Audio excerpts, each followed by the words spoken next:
திருச்சிற்றம்பலம். ஸ்ரீ பரஞ்சோதி முனிவர் அருளிய திருவிளையாடல் புராணம் பாகம் 109 மதுரை காண்டம் வேதத்துக்கு பொருள் அருளிச் செய்த படலம் பகுதி 11. 36 தத்துவங்களை பற்றி சிந்தித்து கொண்டு வருகின்றோம். அதில் 8வது தத்துவமான நியதி தத்துவத்தின் மேல் சில சந்தேகங்களை எழுப்பியிருந்தோம். புத்திரன் செய்கின்ற தர்ப்பணத்தின் பயன் அவரது தந்தைக்கு செல்கின்றது. தந்தை செய்கின்ற ஜாதகன்மா முதலியவற்றின் பயன் குழந்தைக்கு செல்கின்றது. உழவர்கள் விவசாய நிலத்தில் செய்கின்ற விவசாயத்தின் பயன் அதன் நில உடைமையாளர்களுக்கு, நிலத்தின் உரிமையாளருக்கு சென்று சேர்கின்றது. புரோகிதர்கள் செய்கின்ற யாகத்தின் பயன் எஜமானருக்கு சென்று சேர்கின்றது. இவையெல்லாம் நாம் எழுப்பிய கேள்விகள். இவற்றை பொதுவாக நோக்கும் பொழுது நியதி தத்துவம் என்பது இங்கேயெல்லாம் சரியாக பொருந்தி வரவில்லையே என்று நினைக்கத் தோன்றும். ஆனால் அதை சிறப்பாக உண்மையாக சிந்திக்கும் பொழுது கர்ம தத்துவமும் நியதி தத்துவமும் எவ்வாறு இணைந்து நின்று செயல்படுகின்றது என்பது நமக்கு புலனாகும். புத்திரன் தந்தையை நோக்கி செய்வது தர்ப்பணம். அது சங்கல்பம் செய்து கொண்டு தந்தையை உத்தேசித்து செய்வது. இது சாஸ்திரங்களால் விதிக்கப்பட்ட கடன். இது கடன் என்று சொல்லப்படவே அது கண்டிப்பாக செய்யப்பட வேண்டியது. செய்கின்ற கடனுக்கு, திருப்பிச் செலுத்துகின்ற கடனுக்கு பலன் என்பதை எதிர்பார்க்க முடியாது என்பது இதனுடைய தாற்பயம். அதே போன்று குழந்தைகளுக்கு செய்ய வேண்டிய சம்ஸ்காரங்களும் பெற்றவர்களின் கடன் என்ற வகையில் குழந்தைகளை உத்தேசித்து செய்கின்ற ஜாதகன்மா முதலியவைகளும் அப்படியே ஆகின்றன. விவசாயம் என்று எடுத்துக்கொண்டால் விவசாய நிலத்திலே விவசாயிகள் செய்வதற்குரிய தொழிலின் அந்த வேலையின் கூலி நில உரிமையாளர்களால் தரப்படுகின்றது. எனவே அந்த அளவில் அவர்களினுடைய பயன் அவர்களுக்கு கிடைக்கின்றது. நில உரிமையாளரின் பயன் அவருக்கு கிடைக்கின்றது. இதிலும் நியதி தத்துவம் என்பது பிழைபட இருக்கவில்லை என்பதை காண்கின்றோம். புரோகிதர் செய்கின்ற யாகம் என்று பார்த்தால் தாம் செய்கின்ற புரோகிதம் என்பதற்கு தட்சிணையை ஏற்றுக்கொண்டே ருத்விக் அல்லது புரோகிதர் அந்த வேள்வியை செய்கின்றார், யாகத்தை செய்கின்றார். எனவே அவர் செய்கின்ற அந்த காரியத்தின் பயன் அவருக்கு கிடைத்து விடுகின்றது. இதனை அதிகார பூஜை என்றும் சொல்வார்கள். அப்படி செய்கின்ற அந்த யாகத்தின் பயன் அதை உண்மையில் சங்கல்பித்து நடத்துகின்ற எஜமானனுக்கு சென்று சேர்கின்றது. இவையெல்லாம் இந்த கேள்விகளுக்கு பதில்களாக நாம் சற்று சிந்தித்து பார்த்தால் நமக்கு புலப்படுகின்றன. இன்னும் ஆழமாக சிறப்பாக சிந்தித்து பார்த்தால் கர்மத்தின் பயன், பலன் அது எவ்வாறு இறைவனால் ஊட்டப்படுகின்றது என்பதை சிந்தித்து பார்த்தால் இதற்கு மிகச் சரியான பதில் நம் முன்னோர்களால் சாஸ்திரங்களிலே அருளப்பட்டிருக்கின்றன என்று பார்க்கின்றோம். எவ்வாறு எனில், ஒருவர் செய்கின்ற கர்மம் அது ஹிதமோ அல்லது அஹிதமோ, அதாவது நல்வினையோ அல்லது தீவினையோ. நல்வினையின் பயன் புண்ணியமாக இருக்கும், தீவினையின் பயன் பாவமாக இருக்கும். இந்த புண்ணியமும் பாவமும் ஆன்மாக்களுக்கு அவைகள் எடுக்கின்ற பிறவிகளில் பிராரப்துவம் என்ற பெயரில் ஊட்டப்படும். புண்ணியத்தின் பயன் என்பது இன்பமாக வரும், பாவத்தின் பயன் என்பது துன்பமாக வரும். அப்படி பிராரப்தம் புண்ணிய பாவத்திற்கு ஏற்ப சுக துக்கங்களாக உயிர்களுக்கு ஊட்டப்படும். அவை எவ்வாறு ஊட்டப்படும் என்றால், வினைகள், கர்மங்கள் உயிர்களுக்கு வந்து சேருகின்ற வாயில்கள், வாசல்கள் என்று நம்முடைய சாஸ்திரங்கள் கூறுகின்றன. அவை ஆதி தெய்வீகம், ஆதி ஆத்மிகம், ஆதி பௌதிகம் என்று இந்த மூன்றின் வழியாக உயிர்கள் செய்த கர்மத்தின் பலன் உயிர்களுக்கு ஊட்டப்படுகின்றன. எனவே அவரவர்கள் செய்த வினை அவரவர்களை தேடி கொண்டு வந்து சேர்க்கப்படும். அவ்வாறு சேர்க்கப்படுகின்ற வாசல்கள்தான் இந்த ஆதி ஆத்மிகம், ஆதி பௌதிகம், ஆதி தெய்வீகம் என்ற 3 வாசல்கள். இந்த கருத்தை எடுத்துக்கொண்டு பார்த்தோமே என்றால், ஒரு புத்திரன் செய்கின்ற தர்ப்பணத்தின் பயன் அவனுடைய தந்தைக்கு கிடைக்கின்றது என்றால், அவனுடைய தந்தைக்கு இந்த புத்திரன் என்கின்ற இந்த ஆன்மாவின் மூலம் இந்த பயன் கிடைக்க வேண்டும் என்பது அங்கே நியதியாக இருக்கின்றது. எனவே தந்தை செய்த, அந்த தந்தை ஏற்கனவே செய்த புண்ணியத்தின் பயன் புத்திரன் என்கின்ற வாசல் வழியாக ஊட்டப்படுகின்றதை அன்றி புத்திரன் செய்கின்ற வினையின் பயன் என்று அதனை சொல்வது பொருத்தமாகாது. எனவே தந்தை ஏற்கனவே செய்த புண்ணியம் அது புத்திரனின் தர்ப்பணம் என்கின்ற அதனை வியாஜமாக வைத்து, அதனை ஒரு வாசலாக வைத்து அதன் மூலம் ஊட்டப்படுகின்றது. அதே போன்றுதான் மற்றைய 3 உதாரணங்களும். எனவே வினை வருகின்ற வாசல்கள் அது ஆதி ஆத்மிகமாக உயிர்கள் மூலம் வரலாம், ஆதி பௌதிகமாக பௌதிக பொருட்கள் மூலம் வரலாம், ஆதி தெய்வீகமாக அவைகள் மூலம் வரலாம். இவைகளெல்லாம் வருவதற்குரிய வாசல்கள் தானே அன்றி இவைகளால் வருவன என்று கொள்ளுவது கிடையாது. எனவே எந்த வகையிலும் ஒரு உயிர் செய்த கர்மத்தின் பலன் அந்த உயிருக்கே வந்து சேருமே அன்றி அதிலே ஏற்றத்தாழ்வோ கூடுதல் குறைவு என்று ஒருபோதும் இறைவனின் நியத்தியிலே இருந்ததில்லை. இறைவன் ஒரு பக்கம் சாயாமல் நடுநிலையோடு நின்று செங்கோல் செலுத்தும் அரசன் போன்று மிகச் சரியாக நடுநிலை தவறாது அவரவர் செய்த வினையின் பயன் அவரவருக்கே சென்று சேருவதாக நியதி தத்துவத்தின் மூலம் இதனை செயல்படுத்தி தருகின்றார். எனவே இறைவன் சலமிலன், நடுவு நிலைமை தவறாதவன், விருப்பு வெறுப்பு வேண்டுதல் வேண்டாம் இல்லாதவர். எனவே ஆன்மாக்கள் தவம் செய்து முக்தி பெற வேண்டும் என்பதற்காக இத்துணையையும் அமைத்து உபகாரம் செய்து வருகின்றார். இந்த அளவில் நியதி என்கின்ற தத்துவத்தின் சிந்தனை அமைகின்றது. இனி அடுத்த தத்துவமாக 9வது தத்துவமாக 36 தத்துவங்களில் 9வது தத்துவமாக கலா தத்துவம் இருக்கின்றது. வித்யா தத்துவங்கள் 7ல் 4வது தத்துவமாக இருக்கின்றது. மூல மலத்தில் மறைப்புண்டு சூனியம் போன்று நின்ற ஆன்மாக்களுக்கு போக நுகர்ச்சிக்காக மலசக்தியில் சிறிதே நீக்கி ஆன்மாக்களின் கிரியாசக்தியை விளக்குவது இந்த கலை என்கின்ற தத்துவம். கலித்தல் என்றால் நீக்குதலும் செலுத்துதலும் என்று பொருள். மலத்தை சிறிதளவு நீக்குவதால் கலை என்று இதற்கு பெயர்.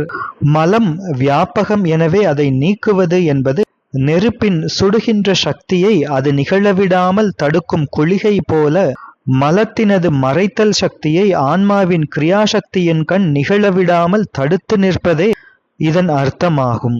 சிறிது நீக்குதல் என்பது வினைக்கு ஈடாக புத்தி தத்துவத்தின் வியாபாரத்திற்கு எது எது விஷயமாகுமோ அந்தந்த விஷயத்தில் நிகழும் மறைத்தல் சக்தியை நீக்குதலே ஆகும்.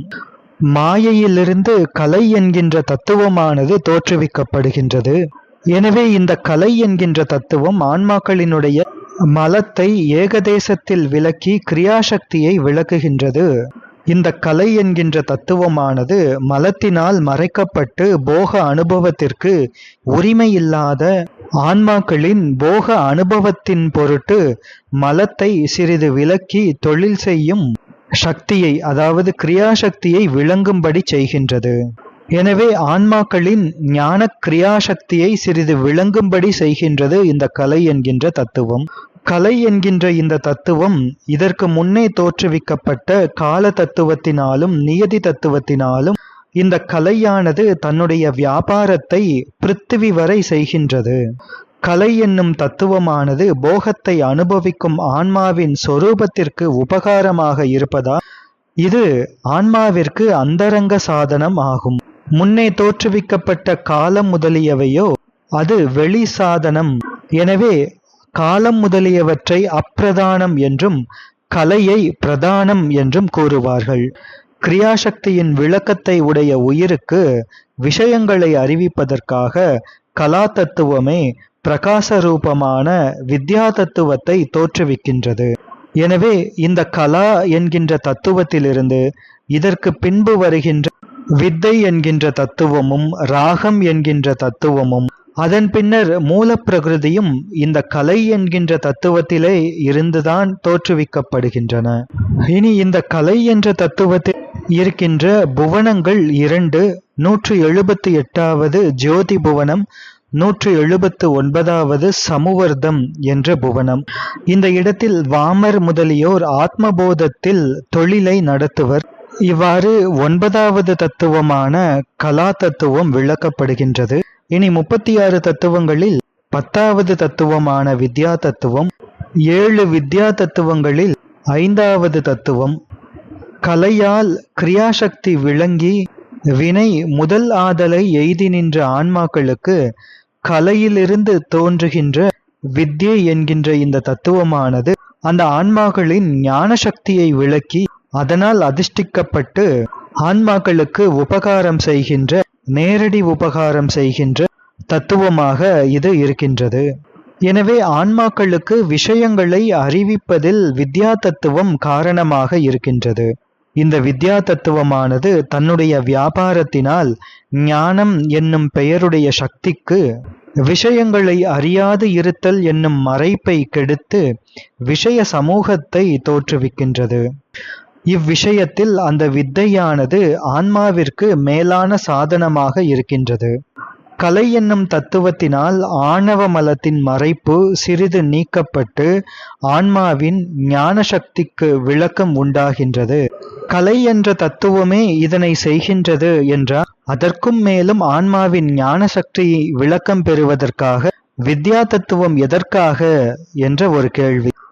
கலா தத்துவமானது ஞான சக்திக்கு விளக்கம் உண்டாக்கினாலும் கூட அந்த ஞான சக்தி, ஆன்மாவின் ஞான சக்தியானது காரணம் இல்லாமல் விஷயத்தை அறியும்படியான சாமர்த்தியம் பெற்றிருக்கவில்லை. எனவே இந்த வித்யா தத்துவமானது ஞான சக்திக்கு காரணமாய் நின்று தன்னுடைய வியாபாரத்தினால் ஞான சக்தியினுடைய மறைப்பை நீக்கி விஷயங்களை அறியும்படி செய்கின்றது. எனவே இந்த வித்யை என்கின்ற தத்துவமும் ஆன்மாவிற்கு அந்தரங்க சாதனமாக இருக்கின்றது. புத்தி முதலானவை வெளி சாதனமாக இருக்கின்றன. இந்த வித்யை என்கின்ற தத்துவம் கலையிலிருந்து தோன்றுவது. வித்தை என்கின்ற தத்துவத்தில் இருக்கின்ற புவனங்கள் 2. 176வது குரோத புவனம், 177வது சண்ட புவனம் என்று 2 புவனங்கள். இந்த இடத்தில் மகாதேவர் முதலியவர்கள் ஆத்ம ஞானத்தை நடத்துகின்றார்கள். இனி அதற்கு அடுத்த தத்துவம் 36 தத்துவங்களிலே 11வது தத்துவம் ராகம் அல்லது அராகம் என்கின்ற தத்துவம்.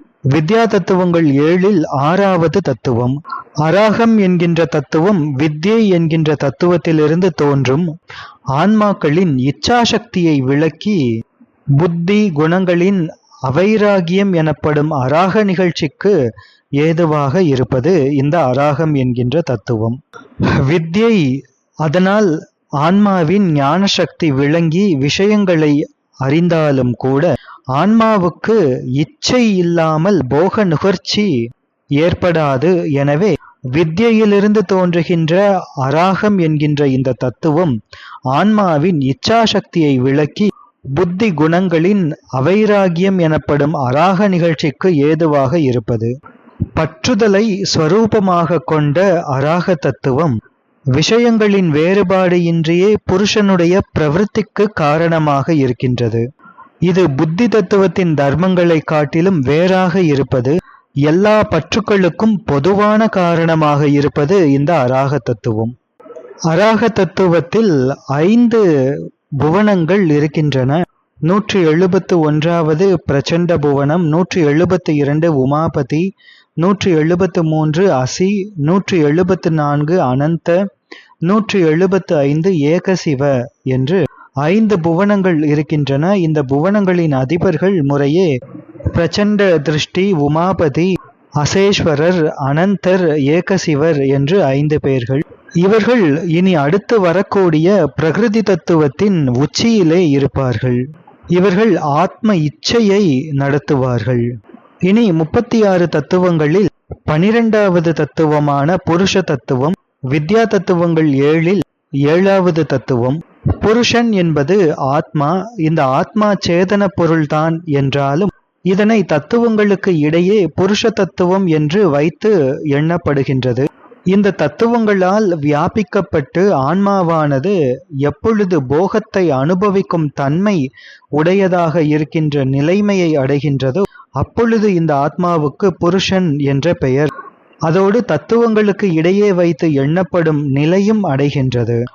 மேலே சொன்ன கலை, வித்யை, அராகம், காலம், நியதி என்ற இந்த 5 தத்துவங்களோடு கூடிய அணுவான ஆன்மா போகத்தை அனுபவிக்கும் தன்மை உடையதாய் இருக்கும் பொழுது, அந்த தகுதியை பெறும் பொழுது புருஷ தத்துவம் என்று வழங்கப்படுகின்றது. எனவே இந்த அளவிலே எடுத்துக்கொள்ள வேண்டுமே தவிர ஆன்மாவுக்கு தத்துவமாயிருக்கும் தன்மை கிடையாது. எனவேதான் சில ஆகமங்களில் புருஷ தத்துவ புவனங்களுக்கு அராக தத்துவத்திலே இருப்பு கூறப்பட்டிருக்கின்றது. வியாபகமான புருஷ தத்துவத்தை அராக தத்துவத்தின் பின்னர் வைத்து ஏன் எண்ணப்படுகின்றது என்றால், தீட்சையில் பிரகிருதி தத்துவத்தின் சுத்தியின் பின்னர் புருஷ தத்துவம் புருஷ தன்மை என்கின்ற மலத்தை சுத்தி செய்வதால் அராக தத்துவத்தின் பின்னர் புருஷ தத்துவம் வைத்து எண்ணப்படுகின்றது. இந்த புருஷனுடைய போகத்திற்காகத்தான் கலை என்கின்ற தத்துவமே அந்த அராக தத்துவத்திற்கு பின் அவ்யக்தம் என்கின்ற பிரகிருதி தத்துவத்தை தோற்றுவிக்கின்றது. அந்த பிரகிருதியானது வெளிப்படாத அவ்யக்தமான சாத்விக ராஜச தாமச குணங்களோடு கூடியிருப்பதால் அது அவ்யக்தம் என்று கூறப்படுகின்றது. இவ்வாறு போகத்தை அனுபவிக்கும் தன்மையை அடைந்த புருஷனை போகத்தின் சித்தியின் பொருட்டு போகத்திற்கு காரணமாய் அராக தத்துவத்திற்கு பின் வைக்கப்பட்டிருக்கின்றது. போகங்கள் என்றால் அனுபவிக்கப்படக்கூடிய பொருட்கள் என்று அர்த்தம். எனவே இந்த வித்யா தத்துவத்தின் பின்னே தோன்றுகின்ற 24 தத்துவங்களும் போக காண்டம் என்று அழைக்கப்படுகின்றது. இந்த தத்துவங்களினால்தான் போகங்களை புருஷன் அனுபவிக்கின்றார். எனவே இனி வரக்கூடிய 24 ஆத்ம தத்துவங்கள் ஆன்மாவின் போக அனுபவத்திற்கு சாதனங்களாக அமைகின்றன. இவ்வாறு கலை முதலான 5 தத்துவங்கள், அவற்றை பஞ்ச கஞ்சுகங்கள் என்று கூறுவோம். காலம், நியதி, கலை, வித்தை, அராகம் என்கின்ற இந்த 5 கஞ்சுகங்களோடு கூடி பொதுமையால் போத்திருத்துவம் எய்தி நின்ற ஆன்மா பிரகிருதி மாயையை போக நுகர்ச்சியில் உன்முகத்திற்கு ஏதுவாகிய அவிச்சை முதலான பஞ்சக்லேசம் என்னும் பும்ஸ்துவ மலம் உடையவனாய் புருஷ தத்துவம் என்று பெயர் பெற்று நிற்பார். இந்த 36 தத்துவங்களில் புருஷன் அல்லாத மற்றைய 35 தத்துவங்களும் ஜடமே. புருஷ தத்துவமானது கலை முதலிய பஞ்ச கஞ்சுகத்துடன் கூடி பொதுமையால் போக்திருத்துவம் எய்தி நிற்கின்ற ஆன்மா. இது பஞ்சக்லேசம் என்னும் பும்ஸ்துவ மலம் உடையவனாய் நிற்கும். பஞ்சக்லேசம் என்பவை அவித்யை, அகங்காரம், அவா, ஆசை, கோபம் என்ற 5. அவிச்சை அல்லது அவித்யை என்பது அனித்தியத்தை நித்தியம் என்றும், அசுத்தத்தை சுத்தம் என்றும், துன்பத்தை இன்பம் என்றும், தான் அல்லாத பொருளை தான் என்றும் திரிய காண்கின்ற உணர்வு. அகங்காரம் என்பது அவிச்சை பற்றி அவற்றை யான், எனது என்று மதித்தல். அவா என்பது அது பற்றி எனக்கு இது வேண்டும் என்று நிற்பது. ஆசை என்பது அந்த பொருட்களில் செல்லும் உணர்வு, அந்த பொருள்களிலே செல்கின்ற, அதாவது ஆசைப்பட்ட பொருட்களிலே செல்கின்ற உணர்வு. கோபம் என்பது அதன் மறுதலையாக செல்கின்ற உணர்வு. இந்த பஞ்சக்லேசமே பும்ஸ்துவ மலம் என்று கூறப்படும். ஆன்மா வியாபகம் உடையது என்றாலும் புருஷ தத்துவம் என்று கூறப்படுகின்றது. ஏனென்றால் இது புருஷனாவதற்கு ஏதுவாக விசேஷித்து நிற்கும் தத்துவங்கள் ஜடம். எனவே இந்த தத்துவங்களை அடுத்ததன் தன்மையாயிருக்கும் புருஷ தத்துவத்தை ஜடம் என்று உபச்சாரமாக கூறுவது உண்டு. உண்மையால் இது சித்தாக இருந்தாலும் உபச்சாரத்தால் ஜடம். எனவேதான் சித் அச்சித்து ஆன்மா என்று சிவஞான சித்தியார் கூறுகின்றது. இந்த புருஷ தத்துவத்திற்கு 6 புவனங்கள் சொல்லப்படுகின்றன. 165வது வாம புவனம், 166 பீம, 167 உக்ர, 168 பவ, 169 ஈசான, 170 ஏகவீர என்று 6 புவனங்கள். இவைகளின் அதிபர்கள் முறையே வாமதேவர், பீமர், உக்ரர், பவர், ஈசானர், ஏகவீரர் என்று 6 பேர்கள். இப்புருஷ தத்துவத்தில் அஷ்ட சித்திகளும் அஷ்ட ஐஸ்வர்யங்களும் இருக்கும். இவ்வாறு 36 தத்துவங்களிலே 12வது தத்துவமும் வித்யா தத்துவங்கள் 7ல் 7வது தத்துவமுமான புருஷ தத்துவம் விளக்கப்படுகின்றது. இந்த 7 தத்துவங்களும், அதாவது மாயை, காலம், நியதி, கலை, வித்யை, அராகம், புருடன் என்கின்ற இந்த 7 தத்துவங்களும் வித்யா தத்துவம் என்றும், சுத்தாசுத்த தத்துவம் என்றும், போகசயித் காண்டம் என்றும் கூறப்படும். இவை ஆன்மாக்களுக்கு சிற்றறிவை எழுப்பும் தத்துவங்கள். எனவே வித்யா தத்துவம் என்று பெயர். இவ்வேழு தத்துவங்களும் ஆன்மாக்களுக்கு சிறிது அறிவை விளக்குவதற்கு சாதனம். எனவே சுத்தமும், சுகதுக்க மோகங்களை உண்டாக்குவதற்கு சாதனம். எனவே அசுத்தமும், எனவே இது சுத்தாசுத்தம் என்று கூறப்படும். ஆன்மாக்களுக்கு சகாயமாய் நின்று போகங்களை உண்டாக்குதலால் அவைகளை புசிப்பித்ததால் போக சயித்திரு காண்டம் என்றும் கூறுவார்கள். இனி தொடர்ந்து ஆத்ம தத்துவங்கள் 24 என்பதனை சிந்திப்போம். திருச்சிற்றம்பலம்.